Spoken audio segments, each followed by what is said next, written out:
Good morning. God bless. I I had a bunch of thoughts last night that I wanted to share with you today. Um, we read from James 1 through 5. You seek knowledge, knowledge will be given unto you. If you seek wisdom, wisdom will be given unto you. But I wanted to say something this morning, and that was I that was that I didn't quit drugs. God took the drugs away from me.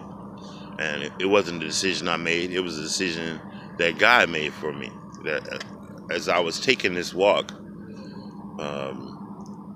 with Christ, things have been removed from me, and that was drugs, alcohol, and cigarettes, all taken out of my life. And it's not something I can go back to. It's not something I want to go back to.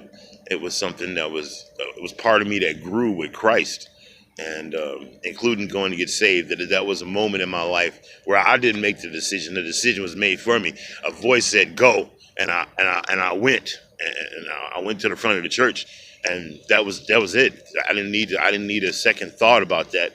I didn't need a second thought about that. I didn't need anybody else to tell me anything. I didn't need to take a friend with me. It was just go. And the same thing happened when I was doing drugs. Is I sit there and I took a hit, and it nearly killed me. It took the life out of me. It took the breath out of me. My chest started hurting. I started feeling sick to my stomach, and suddenly I didn't want those drugs. And when those drugs was gone, I didn't want to go. I didn't want to go get anymore. I still had money in my pocket. I didn't have the desire to go get anymore. I didn't want that in my life at that moment. I didn't want that in my life anymore. And that's what it was like. It was like an awakening that this was bad for me. That this was killing me. That it was taking the life out of me. And that's what it was. That's what the ending of it was. And the same thing with alcohol. The second I had a thought in my head, I want to buy a drink. But when I got there and I'm looking at the display case, the only thing I thought about was water. I didn't think about that beer or that beer. I didn't have the taste in my mouth. And I grabbed the water. I didn't grab the beer. I grabbed the water. And the same thing with the cigarettes. The exact same thing kept happening repeatedly to me, that I just didn't have the desire to have those things anymore.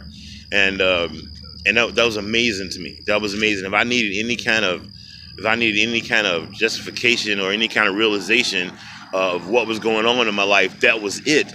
That was it. I've been doing drugs since I was 18, and just to for them to be gone just like that, it was amazing to me. And I haven't gone back. I haven't gone back. And keeping that money in my wallet right now was important to me, because it made me know that I don't want to use it anymore. It's just not the fact that I'm walking around and I don't have any cash. I got cash. I have money, but I'm not going to buy drugs with it. And that's something to be said for somebody that's an addict, or a former addict, is that you got money. It's easy to say I don't want to do drugs anymore when you ain't got no money in your pocket. But I got money in my pocket right now, and I don't want to do drugs. So, man, that means something that Christ did for me. Christ took that away from me. And I thank the Lord and I thank God that it happened to me that way in an instant, because that's what I needed in my life. I needed Christ in my life. I needed God in my life, and that's exactly what I got. And now I'm waiting on Him to take me to wherever this road is leading me to, because He's got something else for me, and I don't know what it is yet, but I know that God has something else for me, and I'm looking forward to it, and I can't wait for it. And I'm going to stay in the Word, and I'm going to stay with God, and I'm going to keep reading every day. So that's the message I have for you this morning. God bless you and have a great day. I'll see you at lunch for the afternoon prayer.